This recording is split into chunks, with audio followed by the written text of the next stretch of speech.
Here we are again, boardshop.co.uk surfboard review. A UK exclusive, no, a European exclusive this time. The Lazy Toy from Lost. So we were all sitting around talking about our old favourite boards, and there were some quite random things in there. But the Lazy Toy came up 2 or 3 times, and we thought, well, why was it so popular? Why did we like it so much? And then we got talking about it. Phoned Matt Biolos, said, look, can you do us a run of Lazy Toys, just a little exclusive run for Europe? And he said, yeah, love that board. Here it is, only a board shop. What is it then? Well, it is an easy surfing, shorter board, ideal for an improving beginner and intermediate who wants to get more waves but wants to work on turns and a shortboard style of surfing, or for someone who's aging a bit or struggling with catching waves but still wants that shortboard kind of feel. The Lazy Toy does it. You can see from the wider front end, flattish rocker, packed with volume. The 510 has 37.5 litres in it.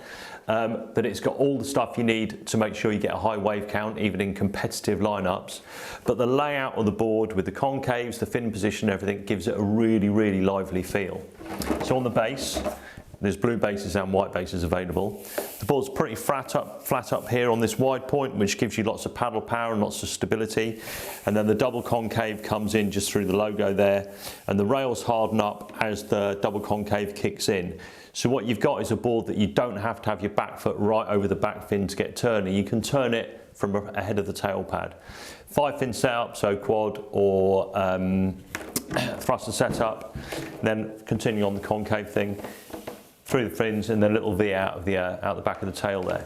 So what this does is it gives you a lot of lift, which is essential to get the board turning.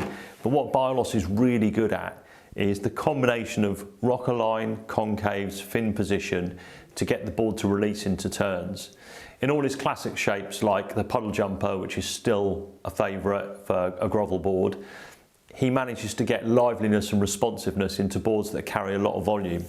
The rails are kind of pared down. They don't feel really boxy and chunky. They're a medium kind of rail.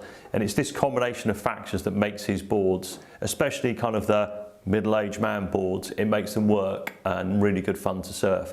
High wave count, but you can still get it on a rail and still get it turning.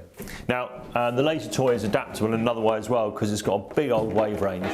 It'll go in anything from thigh-high, crumbly nonsense with a bit of wind on it, right up to overhead waves. Excuse me.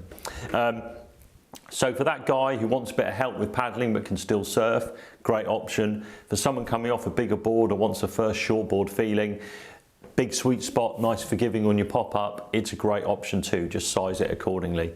Quad fin setup for when it's small and weak, thruster for when you're pushing it on a better day so you get that pivot point. It really is a cracking board. And if the response is really good, we'll run it again and keep going with it. And we've only had it a day or two and we've sold a couple already, so I think it's going to be a cracker. So that's it, the Lazy Toy. Online right now, 0% finance, trade-ins, all that usual stuff available. Any questions, give us a shout.